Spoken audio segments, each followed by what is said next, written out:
back out with another video, and today we're doing yet another toxic tier list ranking. Ooh, yeah.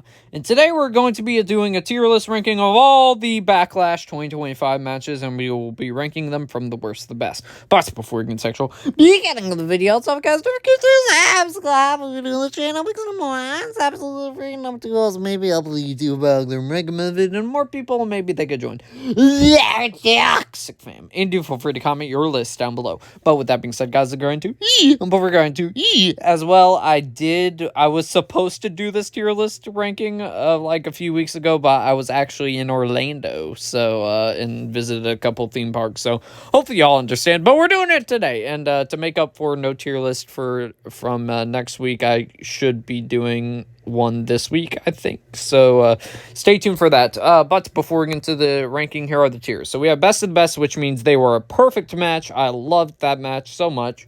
Great means they come close to best of the best, but there's a minor flaw holding it back. Toxic goodness means it was good. It was a solid match. Okay means overall it was a mixed bag. I didn't know necessarily how to feel about it. And then toxic trash means dumpster fire. The worst matches of Backlash 2025 down below. Alright, so starting things off, we had the Fatal 4-Way match for the United States Championship with L.A. Knight. Yeah. Drew McIntyre, who was Damian Priest, and Jacob Fatu. Y'all know what I mean. And this was a phenomenal way to start off the show. Easily best of the best for me. This also had the debut of Jeff Cobb, who's now JC Mateo, if you watch SmackDown. And I think the in-ring action was great from all four men. I'm happy that they protected everyone in the match that lost. So LA Knight, he ended up getting attacked, and Jacob Fatu ended up getting helped out to retain the championship. So I like that they protect LA Knight there. I also did like that Priest and Drew were protected as well for them to continue their feud with the big steel cage match that they have planned at the up-and-coming pay-per-view. So, yeah, overall, for Jacob Fatu's first defense, this was a perfect match, I think. It did everything it needed to be, so I'm putting that at best of the best. Next up, we have Lyra Valkyria versus Becky Lynch as well, and this goes into best of the best as well. I thought this was a phenomenal women's match. I think they made the right call by having Lyra go over here because there's so much more of a story to tell between these two, where they're probably going to have one more match with each other at either Saturday night's main event or Money in the Bank. Probably it's most likely Money in the Bank. But, well, I mean, maybe it will happen at Saturday night's main event because they haven't announced any women's matches yet at the time of recording, so they might do it there. But in-ring action was great from these two, and this was their actual second time that they wrestled each other. The first time was in NXT Halloween Havoc 2023, and I thought that was a great match then, and this is also another great match that these two had.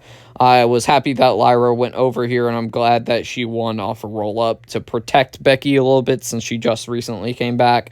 So, and Lyra is having a phenomenal reign as the Women's Intercontinental Champion right now. I think out of all the champions in WWE, she probably is my favorite right now. Just what she's done with that title alone as the first ever Women's Intercontinental Champion, she's done a phenomenal job. So I'm putting this in best of the best. So, and I can't wait for their second match. Next up, we have Dominic versus Penta for the IC title. And this one was just okay to me. I think in-ring perspective, it was a good match. In-ring, it was fine. But I just hate seeing Penta get pinned again. And also, I think out of all the matches that are been building up for, like, pay-per-views over, like, these next few months after WrestleMania, I feel like this one should not have been on the card. Like, out of all the matches that ended up being on the card here, like, I feel like Jay versus Logan should have been on the show, possibly, instead, or what's another matches that are happened? Yeah, you could have done the tag team match on here with Sammy and CM Punk against Braun Breaker and Seth Rollins, but they didn't do that either. So it's just weird that they placed it here, and I'm glad they kind of protected Penta by having El Grande Americano get involved and screw him over in this match. But still, I don't know. I don't. This is the third time Penta's got pinned already. So, and at least it's by a person that's beaten him before. So, I'll put it in okay. It's fine. Like, the in-ring action was good. It's just, I didn't think it deserved to be on the card. And I don't like Penta getting pinned because he's a beast. Next up, we actually have Pat McAfee versus Gunther, the Ring General. And I'm actually going to put this Toxic Goodness. I thought this was a solid match, you know? I think this is probably maybe Pat McAfee's best match since he got called up to the main roster. I don't think this was as good as Adam Cole versus Pat McAfee for NXT, but I think this was pretty much tied for me with his match against Austin Theory for his best main roster match, at least. Gunther made him look really, really good in this match, and there were a couple psyches where they made you think Pat might win in a few spots in the match. So, I enjoyed that, and I'm glad Gunther won here, because don't get me wrong, I love Pat McAfee. He's probably my favorite commentator, but if he would have won here, Gunther would have looked like a jobber, bro. So I'm glad that Gunther ended up winning this one, which was the right call. I'm not sure about the finish, though, after the match, where Gunther just gives his respect to Pat McAfee. I don't know. So are they going to turn him babyface? I don't know. I was 50-50 on that. But in-ring action, it was good, and I'm excited to see. I was happy to see Pat McAfee wrestle again, because I wasn't sure he would have an actual full-on match again. So, yes, I thought that was a good match. And then, ladies and gentlemen, we have the main event of the evening. John Cena versus Randy Orton for the WWE Undisputed Championship. Back in Randy Orton's hometown of St. Louis, Missouri. And this, for me, I know it's 50-50 for people, but I thought this was a great match. I thought this was 1,000 times better than John Cena versus Cody Rhodes, which is sad to say, I know, because realistically, I think them two could have had a great match, but they didn't.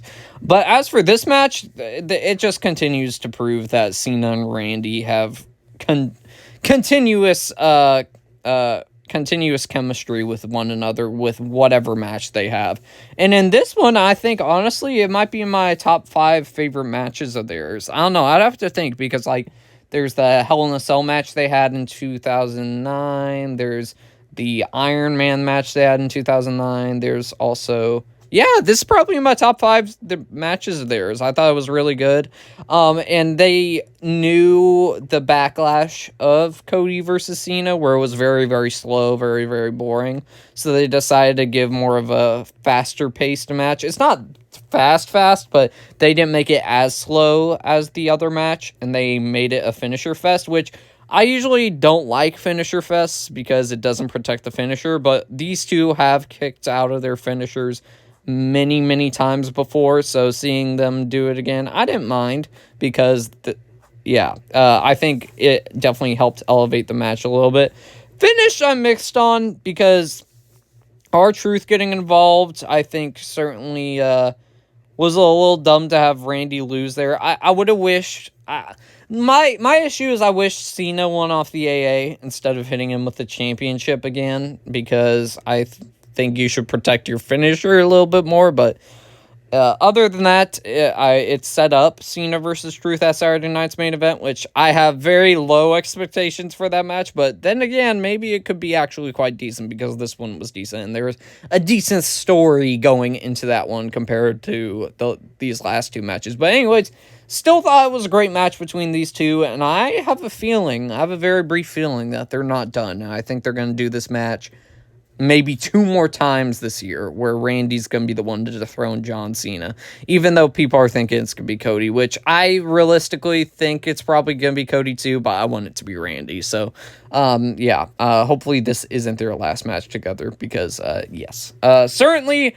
yeah, Backlash, honestly, I thought this was an even better show than WrestleMania 41, which I know isn't saying a lot, but I thought this was really, truly a great show from top to bottom, and probably the best pay-per-view of the year so far. Sorry, yes, best pay-per-view of the year so far. But ladies and gentlemen, that is just my thoughts on Backlash 2025. Be sure to let me know your thoughts on the pay-per-view down below. But with that being said, guys, I'll see y'all next one, everybody.